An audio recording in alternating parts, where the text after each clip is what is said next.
Hi, everyone. Welcome to Conversion Conversations. This is Cameron, and today I have two very special guests with me, Brian and Joe from Wreck and Rule. The title of this might seem weird and delayed, but technically this counts as my top four for Origins. So that set is complete, so stop pestering me about that one. But I also wanted to just... my fault. Like, I've been insanely busy. It's my fault. No. It's been like... It's God's fault, basically. Like, there was a storm, a satellite crashed, Yeah. like, I lost power. It was, yeah, someone didn't want this connection to happen, but they can't stop us. Yeah. But it's great to see you both again. I got to meet you both, Brian at Origins, Joe at Gen Con. I just want to see how you guys are doing right now. You, Joe. Better than July. July was like a whirlwind of, and now it's all calmed down and everything's relaxed and back to normal now. Do you feel a little weight off the shoulders? Like you're qualified, now you can just do fun stuff for the As next soon as that month? top 8 was there, it was just... Yeah, I hear you there.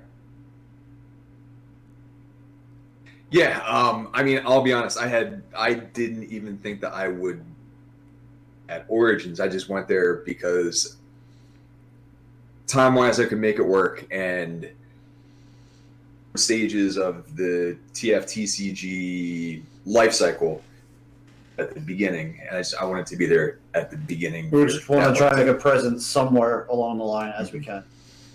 Well, and I mean, you guys and RJ also, you've all acquitted yourself very well. I think RJ still needs to qualify locally, but I'm sure that that's going to happen with how many opportunities there are. We hope so. Yeah. How, I guess, kind of one of my first questions is, now that you're both qualified, is there kind of a strategy going into getting the last qual on the Wreck and Rule team? Is, like, are you guys being RJ's test dummies as he's preparing for locals? We're still to qualify. We have RJ, Kevin, and Frenchie that still need to try to qualify. Oh, yeah, you're right. Sorry. I saw RJ on the Gen Con one. I forgot about Kevin and Frenchie. Yep. So you've got three guys you got to push forward. So what's the group strategy there? We have a group strategy. Uh, So I think we work a little bit differently compared to maybe like a traditional TFTCG team, whereas we're more kind of like a kind of like misfits. Yeah. That's an easy word. So we all kind of do our own thing, and then we help each other from that, I guess you might say. It's just reps and nailing down a deck list for what Yep. you want to do. You have to read Gen Con, see what happened at Gen Con, get those decks. I'm going to show up again, hopefully, and work with those decks and try to find the counterpart to them and beat them. Yep. So that's actually what I was going to ask is, I was really impressed by Joe, both of you. Brian, you had your own deck going into Origins, which was a pretty well-defined meta, but you went with something that you tested and developed yourself. It did very well. Joe, you took 2 or 3 Patreon decks total? Or just the one? Only the last one, or only the Trigger Happy one was the Patreon deck? Correct. Okay, the other 2 were... You played... Okay. So then you took... RJ work together in the Soundwave. Yeah, RJ and I worked with the Soundwave, but it didn't pan out because of point defense system. That was just dissatisfying. Yeah. And there was another one I tried, and that failed.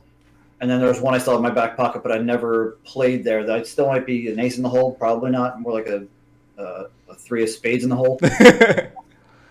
And that I played that against Matt Smith on video. So if people see that, maybe it was the Gen Prime, Amos, and Hot Rod. Okay. So maybe there's something there, but probably not. So then with kind of that, your guys is like, and you've done it on your channel all the time. I love watching you guys stream, where you develop kind of these offbeat decks and you're assessing them. If that Patreon deck wasn't there, Joe, would there have been something else would it have been running the one you played against Matt, or would it have been something different?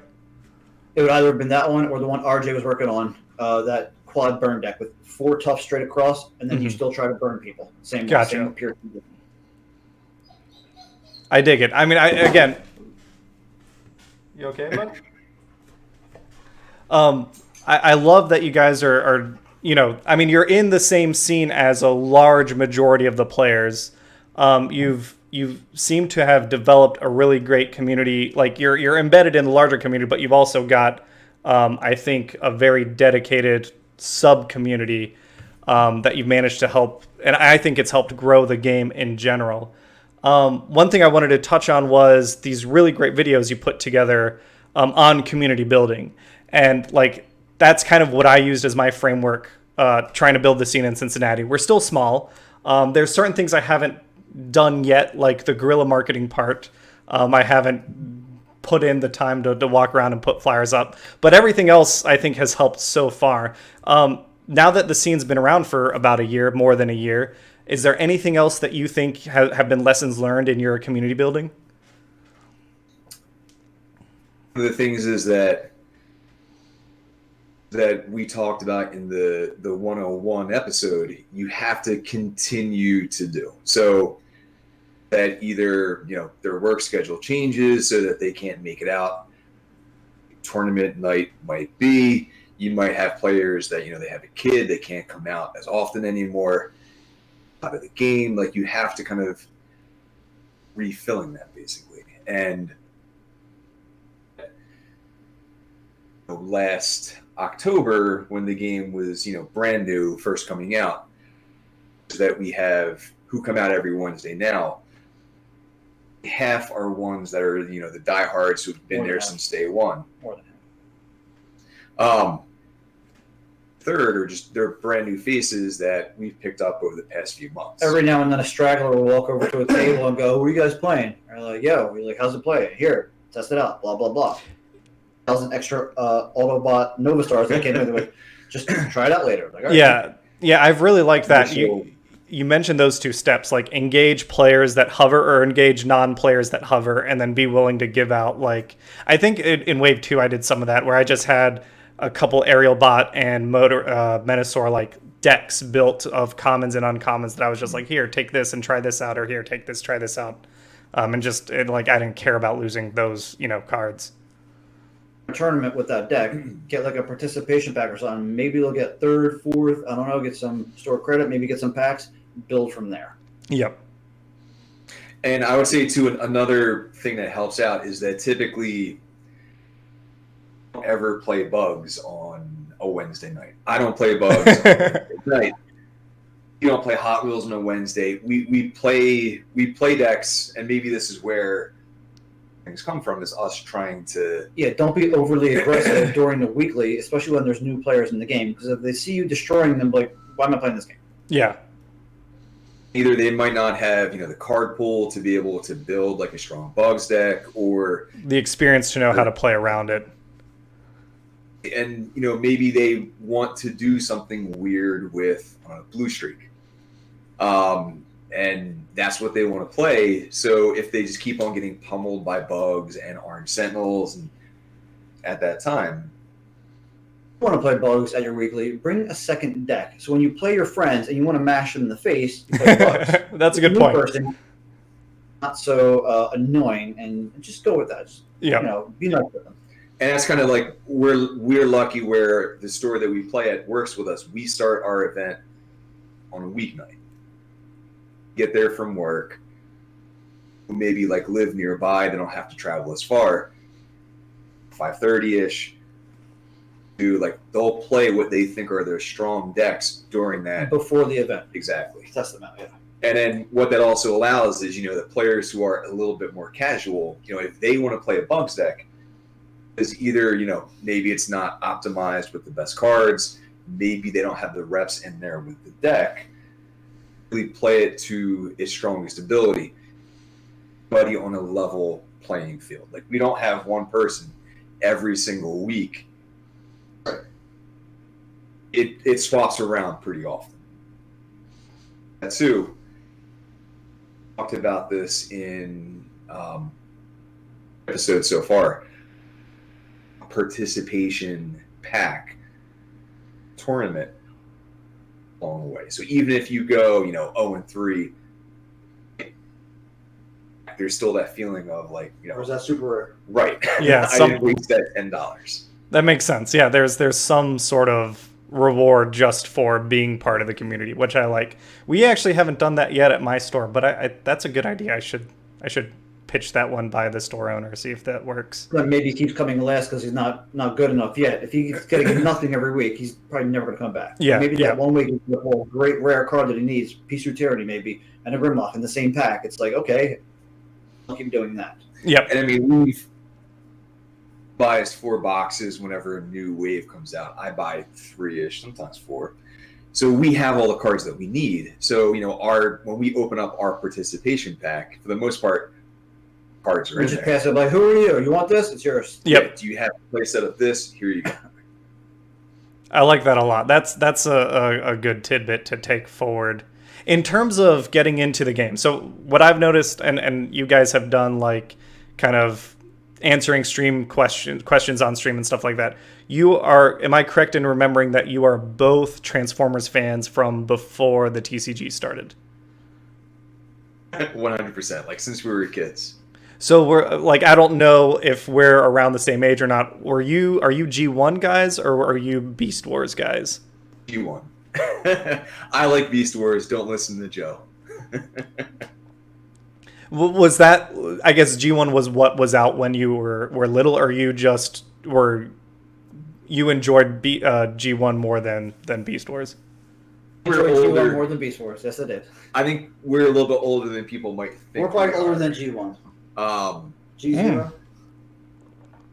for us growing up, like I was still able to watch G1 on TV. You were too.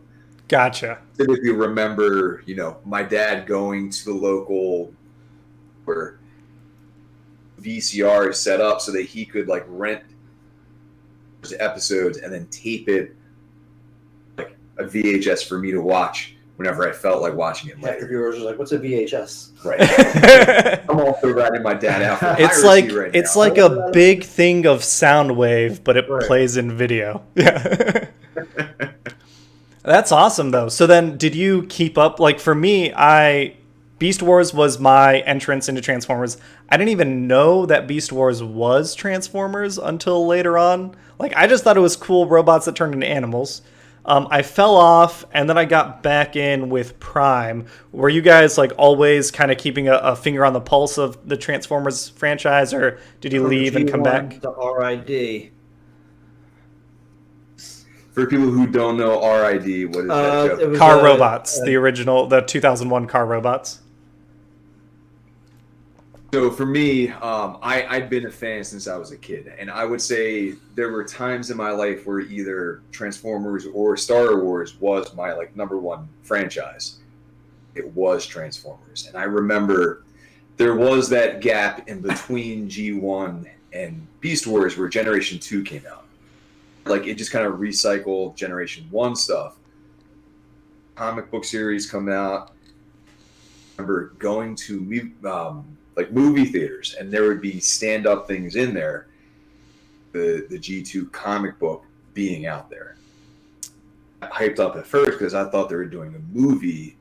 Oh, of the G2 But characters. that was not the case. Gotcha. That would have been I sweet. love Beast Wars. It actually was in disguise. All the same G1 line. Cars and vehicles. Except for Skybite for some reason. Well, I The- remember the- going to BotCon and getting like the Japanese, the fire truck Optimus. I remember getting the Japanese version. Yeah. The Three Brothers. Like I got the Japanese Yeah. version too.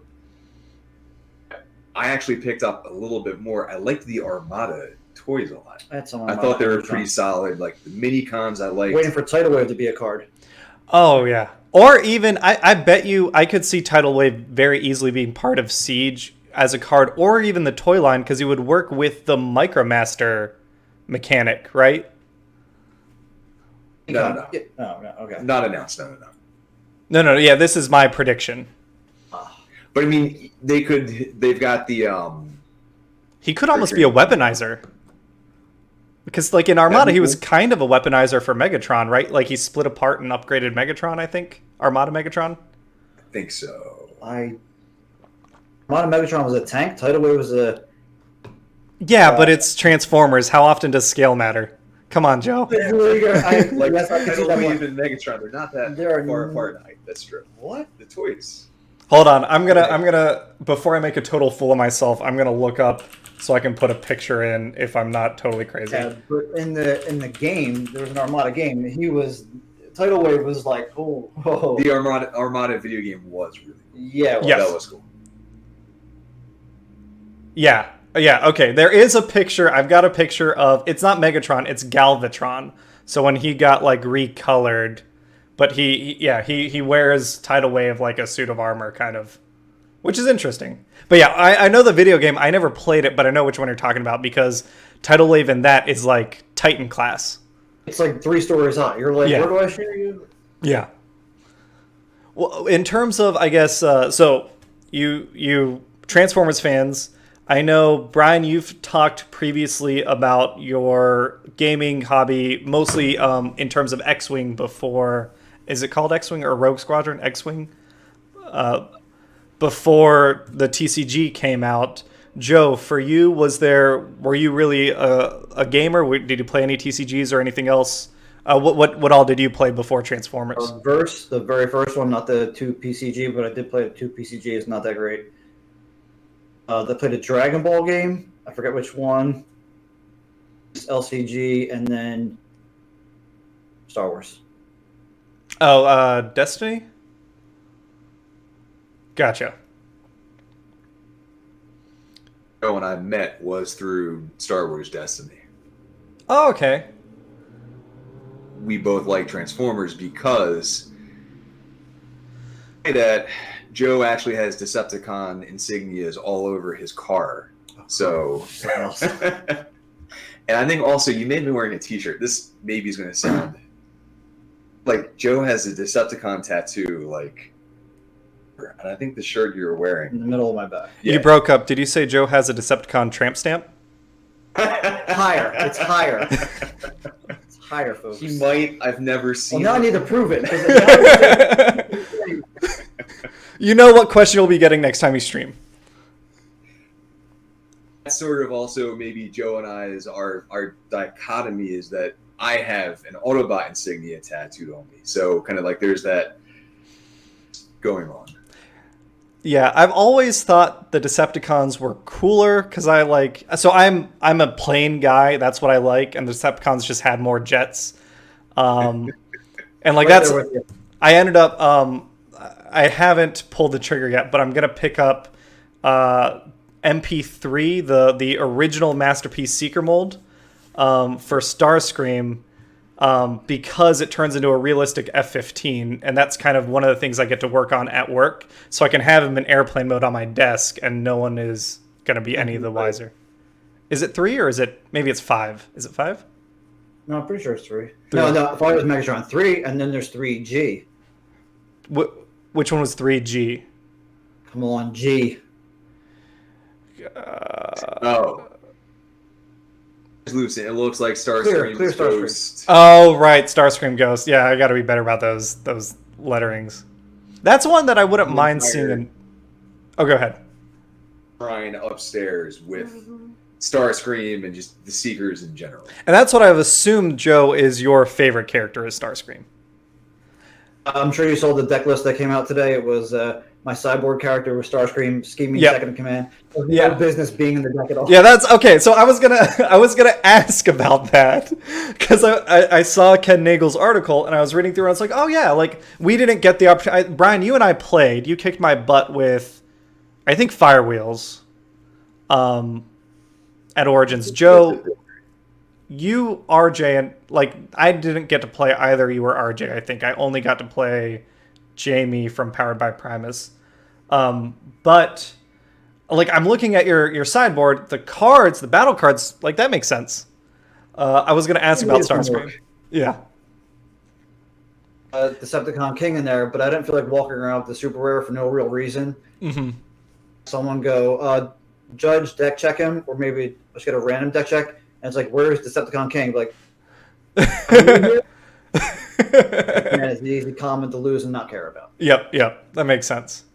Are you, The King with the 3 crowns in there. oh, yeah. Just to have it. Yeah. Well, that's what I forget. Someone, I think it was John Palmer from Vector Sigma, was playing Metroplex during one of the preliminaries, and he had Windblade in his sideboard, just like because he was like, I know they pull all the characters used, and now they're for sure gonna have a Windblade. Right. Same thing. Yeah. Oh man. So, in terms of like what you're hoping for in Siege 2, well, I'm excited because it seems like they're hinting with the art and everything that it's going to be a little more Decepticon heavy. Are you hoping we get another Starscream, one that might be a little more affordable to build around?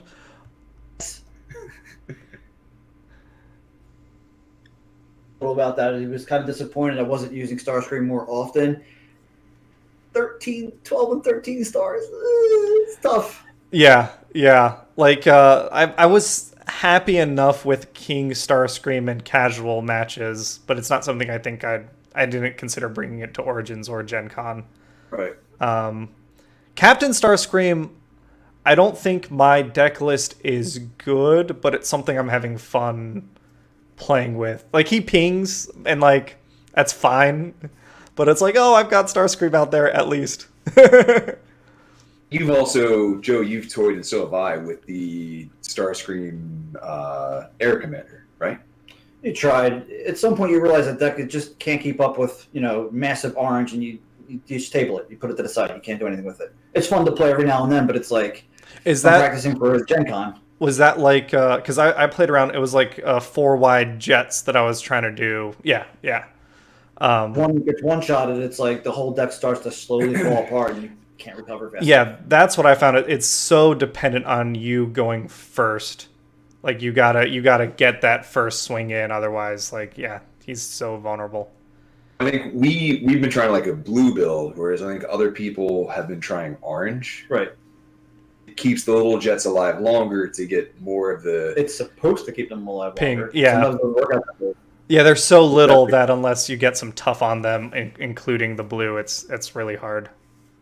I wish that Swindled as a card if it's going to be the Decepticon counterpoint to Confidence.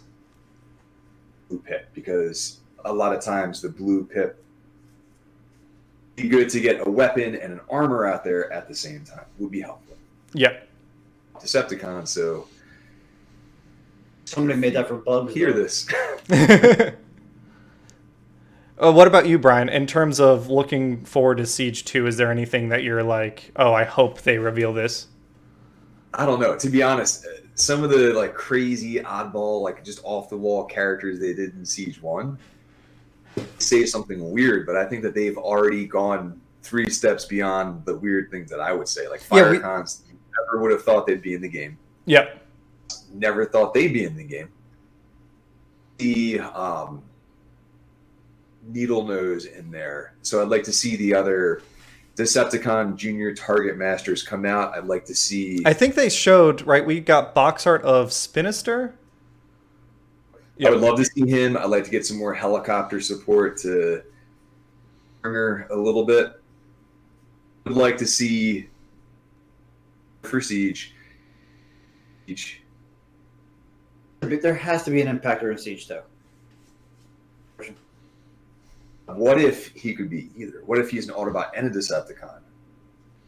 You do impactor and impactor. Or that. Okay. Oh, I kind of like the idea of him, like, one card counting as both, so that depending on how you wanted to build, you had access to, like, either Confidence or Swindle. That would be kind of an interesting idea. I wonder if they want to do that. Back in the bottom right corner to have half of each symbol or something? Yeah. Like how they did double mana in, like, Ravnica. Yeah, that'd be neat. What about in terms of the toy line? So we've seen, like, that's kind of and Matt Smith is the one to thank for all the weird stuff. Like, when I talked to him, like, he's the one that pushed for, like, putting weird stuff in there. It seems like they want to make sure that the cards don't spoil the toy line, but that I think kind of we can take the inverse to be true. There's some stuff revealed in the toy line that I'm hoping we see in the cards. Is there anything toy-wise that you're like, oh, I bet you that's going to be in? Well, I wonder if they're going to, for the Micromasters in Siege 2, the missing members of each different, because each patrol has 4 members. Yep. We got Yeah, that'd be great. Especially like the only patrol we've got completed is the Decepticon cars, right? Because we've got 2 cards and then 2 toys. Like that's kind of a little set there. I don't know if any of the others have the missing members. Right, so I think it's the Road Patrol. They're the weird ones. I think the Decepticon cars too. You're right. Patrol might be the same thing because I think I don't know their names. There's and the truck are coming out as toys. Oh, you're right. You're right.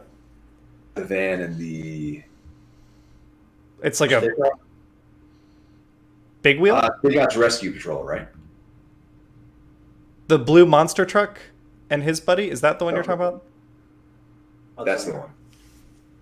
Totes the van. You're right. So does the weird van. Yes. So does the smaller Ironhide. Yes. Yeah. Mini Ironhide. I would like to see we're missing. Astro Train. Ooh, Change. triple changers. Yeah, and maybe a good Springer. They have to make a 2 of them to get their money's worth out of printing. What they were not going to print just 1 triple changer. Would be cool. They might end up having, I don't know, because the triple changers got printed in a set of combiners. So like the 3-sided cards were, it wasn't just 2 of them. I wonder, I'm curious. That's a good point, Joe. I wonder how many they need. One member of the Rainmakers, right? No. Arm, but he's Sunstorm in the game, so like 2 different. Well, characters. Sunstorm is a different character. Nova Storm would probably see him. I'm looking at Joe has a bunch of toys in his like. Oh yeah. You can pull them out. Red Wing would be cool. Yes, Red Wing would be awesome. I love that toy. He's in the other room. My collection is proudly on display in my living room. I was so happy with Red Wing. Yeah, Nova Storm. Really cool figure. Joe and I were desperately trying to see your collection first Whoever's box arrives first. for Skyward. Mine's is tomorrow. Oh. You get tomorrow? You guys are, dang, I'm jealous. Mine doesn't arrive till the 19th. Mine's the same. Yep. Although I don't know that I'm going to keep Skywarp because I already have animated Skywarp that I like. I really just want the little guys, and then I think I might send my Sky. Well, he has an interesting way of looking at collecting Transformers. I don't think Joe has heard this yet. Oh, okay. So for my collection, I only keep one version of a character across all continuities, and I try and keep only one mold, one version of a mold. So all my Seekers are not clones of each other. They're all in different bodies. It's something I did starting out to try and like prevent myself from buying a ton of stuff at once. And then it's like a weird esoteric rule that just makes me really happy when I look at them all together. The variety is cool. Yeah. We both laughed when you said like trying to control your spending. When Joe just went ham. I don't know why I did that. It was On great. catching up on Combiner Wars. Like Yeah. another shelf of just all combiners. Well, you bought like, what is that, 4 Blue Lagoon Starscreams or whatever they're called? Yes, that's correct. 4. That's what you want. I'm curious. I don't know. Right? It's a box set. So you had to buy? It's not a box set of like 5 Lagoon guys. They were all sold separately. Oh, that helps. Figure. Yeah, Joe is working on what you're talking about, though, making inroads into. Slowly. Yeah. Speaking about, you do have to get as that set of 5. And that's not cheap. Yeah. Oh boy, that's funny. Is there one more crazy collecting kind of like foible is that it has to be Sealed. sealed in box. It cannot be touched by. I don't another want human someone being else yet. touch When you something buy with their- when you with buy their- it, not like you don't collect in sealed, or do you collect sealed? Yeah. I'll open. I have like 5 here. or less sealed figures. Yeah, I don't think I have anything sealed now. Although I do buy stuff open. Yeah, it's. The Ghost Starscream open, 100 a pop. I'll probably do that. Gotcha. Yeah. What about? I mean, I don't want to dive into like personal finances, but are either of you backing Unicron? It's tempting. I have nowhere I could put it. where Does I anybody have anywhere they could put it? Like, oh my, I can hang it as a chandelier. Or what? That's actually my intention. I ended up backing him. I was like, I looked at my budget. I looked at kind of what hand my girlfriend and I had planned for the next year and a half. And I was like, I could save up and set this money aside. So I'm going to do it if he gets built. It's going to get funded. Yeah. If it gets funded. It's going to get funded. You think you're positive? I think it's going to get funded. Oh, do I think? to get. It's at what, To get 2,000 out of manufactured. 8,000 right now? So I'm not sure. here's my personal theory. I think that the threshold for 8,000 includes other online stores buying it, and I'm wondering if they're not including that number in it yet. And like I bet you that Takara Tomy Mall will just end up like 8,000 minus X is going to be their order size to get it to that threshold on the day. It's also probably to help build hype for it. Is Yeah. part of it. Or I want to see all the online retailers all plugged into this big number. The drama of, is it going to get made? What's the number at today? Number. They're like slowly putting out Clock is ticking. new features. Like it's got the feast that comes half off now. It's off by like 5,000 numbers. Yeah, Right. no, I agree with you that if that number is already baked in, or if that doesn't count towards a total, I don't think it's going to make it.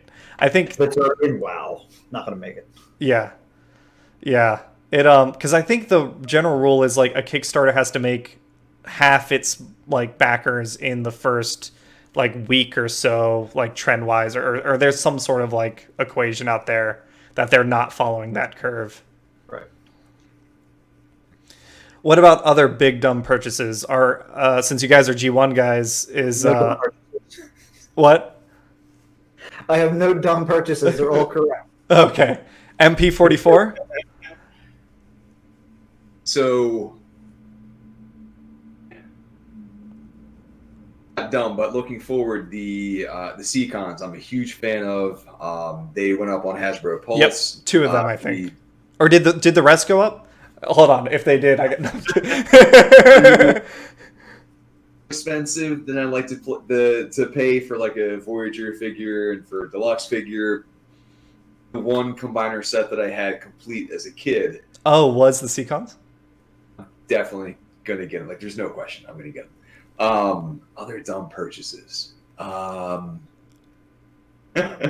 So, a couple years back, there was a Legend scale Null Sharkticon that was released. Yep. And basically, anytime that my local Target kind of refilled its stock on Legends figures, and there were 2 on the shelf.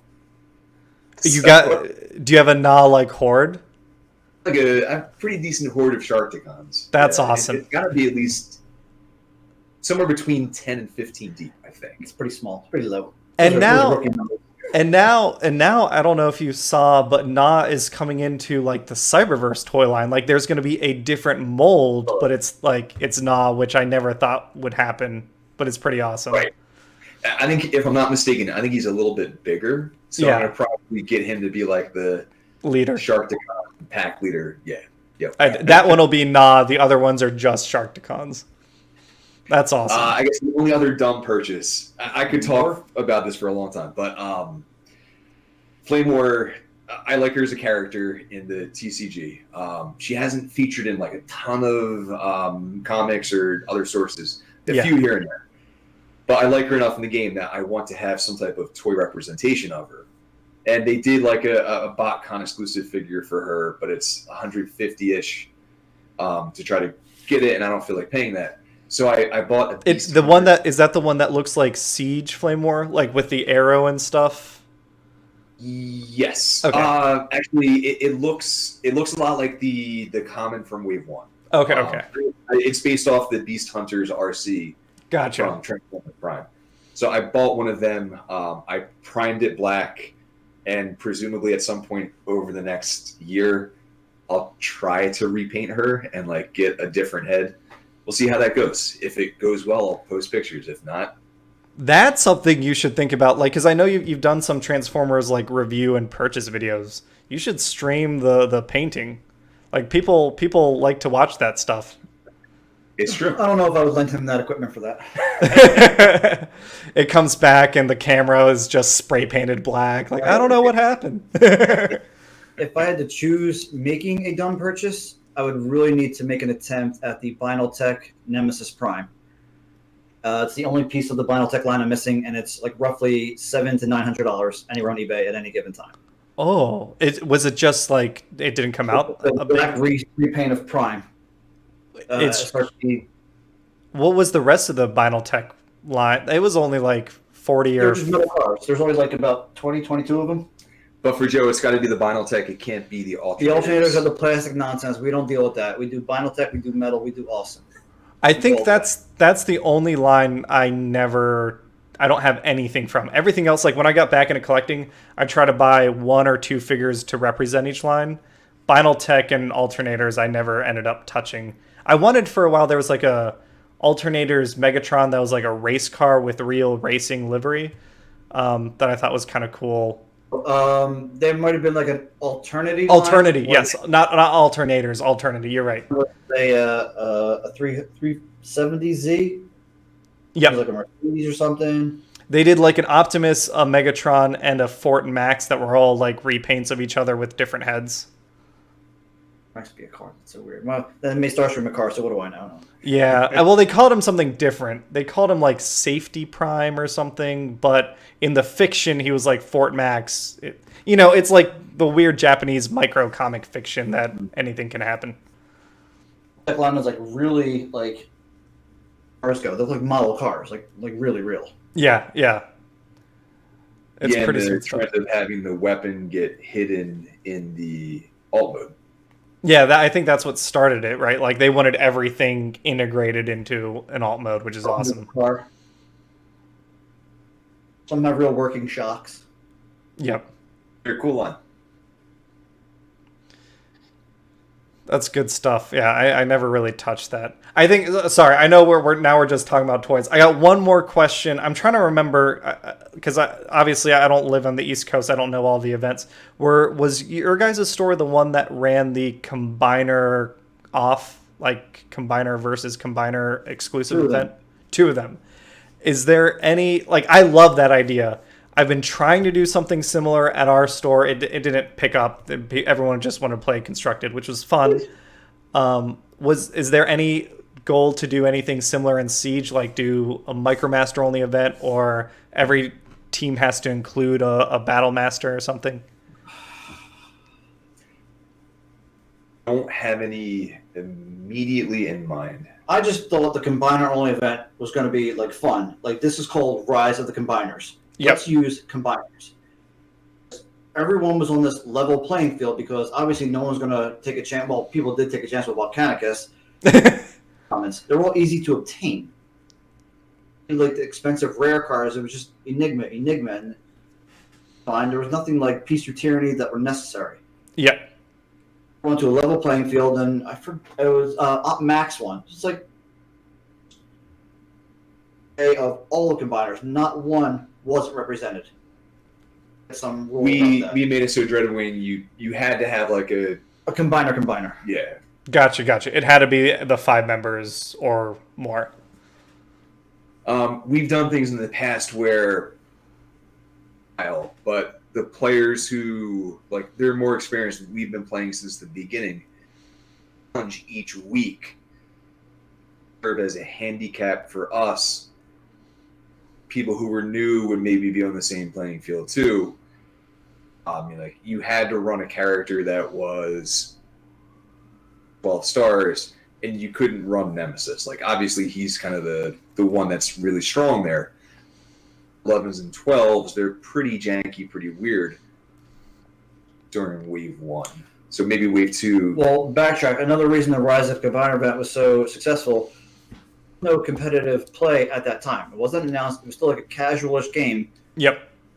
was practicing for Origins, for Gen Con. Nobody cared about qualifying. It was just fun. You'd be afraid. Are you? I guess. Are you afraid that if you did it now in Siege, like it would just be Lionizer, Fire Drive, like competitive decks that just happen to fit the team? Maybe, but we can make a limitation where you have to take a 5-star. Well, we could or do that, and Battlemaster. then people would be like, "I don't want to do that because I need to practice for my upcoming qualifier, so I I'm not going see. to attend this event." Gotcha. It's in terms of priority. Yep, I see what you mean. I think that would happen on our Wednesday night thing. What about Friday night. like I think besides maybe Scott Landis, I don't remember how many other people talk about draft, but I've loved drafting in Transformers. That's one of the things that like I started recording videos of because I didn't see anyone else putting out draft footage. So I was like, that's what I like. Let me share some of that.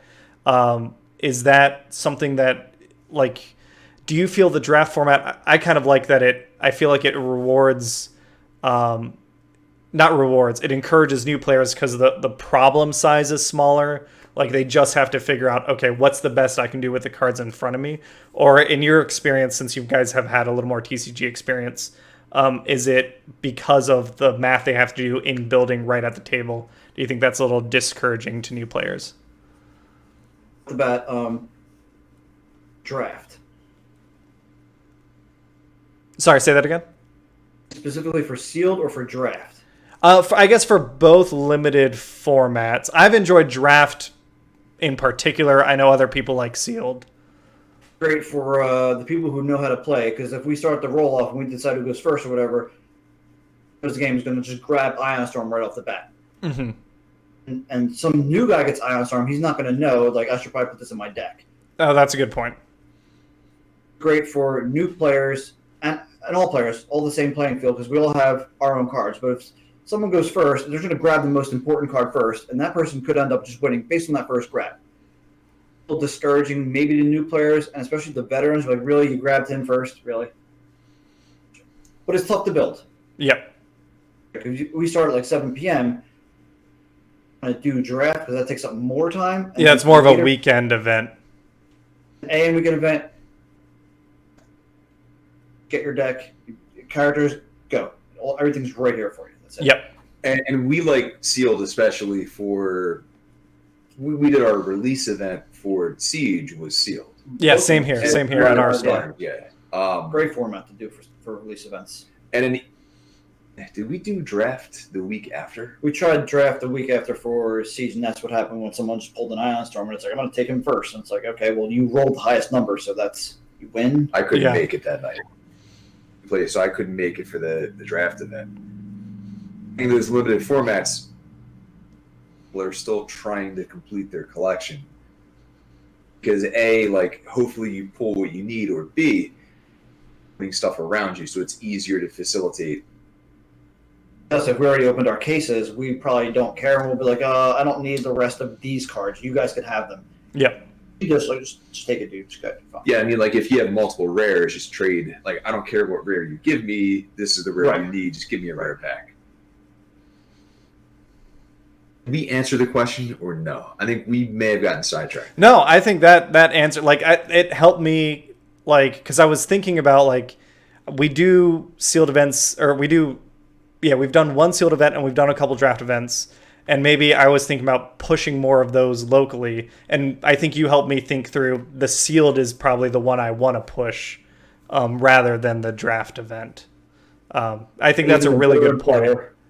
Say that again? Deal with what they have. They can't just like grab from someone else's pool to get the best cards. Right. And that, I think that's a very good point, that the veteran players can take a little advantage of knowing kind of the stuff to pull. Like, obviously, Ultra Magnus, hopefully new players can recognize the big shiny robot and pull him, but Ion Storm is kind of someone that they might sleep on if they're not as familiar. That makes a lot of sense.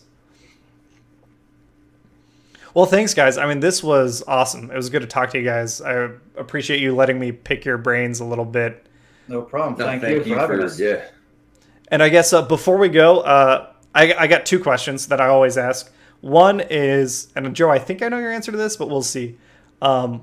You've qualified to Energon Invitational.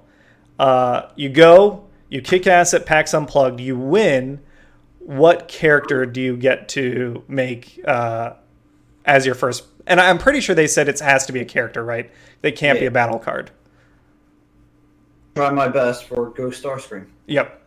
So how would you do Ghost? Would he still have bot mode, alt mode? Would he have a revenge ability maybe where he can take an opponent's character and possess them? Watching WotC might look at me like I'm crazy for trying that. I have to abide by their guidelines. If they say I can't do like, you can't have one side's got to be vanilla, one side like I don't know. Well, this is Fantasyland. The WotC is not involved here. This is whatever your little heart desires. If he was like if I had to do Ghost Starscream and the sky's the limit, he would be a tap ability. I would be able to tap him. I would use one of my opponent's characters. I like that. Yeah, that would be great. And then maybe on his alt mode side, it's something like if Starscream dies, you get to put a Ghost Starscream onto the table. Oh my god. So I can run Ghost Starscream and Starscream, and when the Starscream dies, I can get another Ghost Starscream? Or maybe you build like a King Starscream deck. And then if he's killed by a Galvatron card or something, that's what lets you bring Ghost Starscream into the table. If he's overkill by 5 or more damage.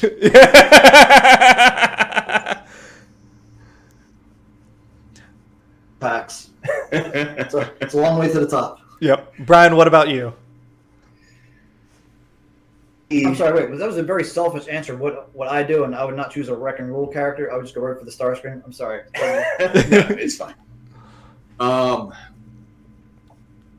was afraid to give an answer because I'm afraid I might jinx myself. Oh, is your table wood? It is actually.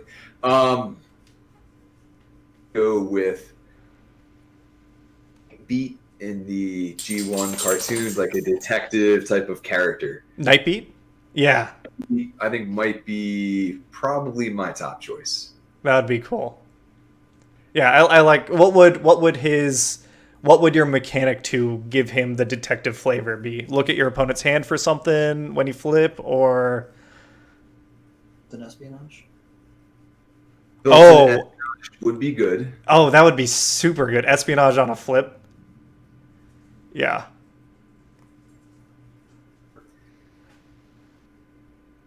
Look at it from like I don't know. Sorry, you broke up for a second. Can you start that sentence over? Yeah. So maybe kind of like a crime scene investigation type deal where if one of your characters dies, a weapon to somebody else. I don't feel. Night face, whatever you're saying. To throw the question back at you because I'm not sure who would you choose? Oh, okay. I think I've talked about it before, but I like jets and I like tanks and I like Decepticons, and I feel like the alt mode tribals, like there's ways to build good Decepticon decks, but there's no tribal equivalent to cars. So my character would be Turmoil from the IDW comic. He's a Decepticon like middle management type. He's most famous, I think, for being Drift's like dick of a boss. Yep. And he would like, because he's a good like leader, even if he's like an evil jerk. And I feel like Decepticons don't have enough like Anthem type like across the party effects. Both sides would be giving different abilities to maybe tanks in or Decepticons. Like maybe his tank mode gives a standard buff to tanks instead of tough. Maybe it's just +1 defense, so you don't have to worry about searching for armors as hard on tanks. So you can focus more on building weapons. And then maybe his alt mode side, I don't want to give him untap effects because I feel like that's a cars thing. Tanks, you don't think of like fast, but maybe on his alt mode or his bot mode side, characters could attack into untapped characters. Maybe that's too strong, but if we're living in fantasy land, like that's the sort of thing I'm thinking about. So with your tanks, you don't have to worry. You can play more weapons, and then you don't have to worry about your opponent's sequencing as much. I feel like that's probably too strong an effect, but that's what I'd pitch, and then let Wizards of the Coast talk me down. No. Yeah. Yep. Cool. Summonverse. That's the character on that part. Yeah. Just making sure. Yep. Yeah, that's one, and I just like that design. I've got like the Mastermind Creations toy of that character, which is awesome. I really want the MMC version of Roadbuster, just because he's like the big and beefy guy compared to Creations One is like a little bit too spindly looking. Like it doesn't feel like the comic book Roadbuster. Yeah, I'd be curious. I feel like either Siege or the sequel to Siege toy line will get another Roadbuster, because like they did the very like Alex Milne Roadbuster and Springer, and I feel like they'll do like they've done G1 Springer. Maybe they'll do that later, because you're right, it was still the IDW comic. It just seemed like he changed bodies at some point and got like beefier, which would be cool. Rutgers Comics. Yep. Well, thanks, guys. This was a ton of fun. I think we've gone over my intended time, but that tends to happen with these conversations. Thanks for joining me. Yeah. Is there, I guess, to the audience, is there anything you guys want to... I mean, I can't imagine anyone watching this on my channel not already knowing Wreck and Rule, but if there's anything you guys want to say to the audience before we call it a day.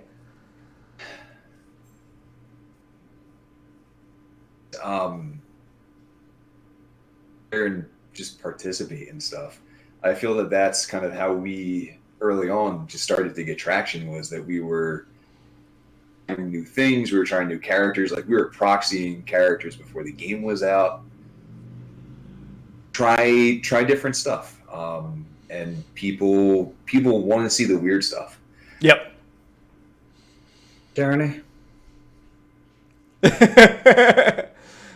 Fair enough.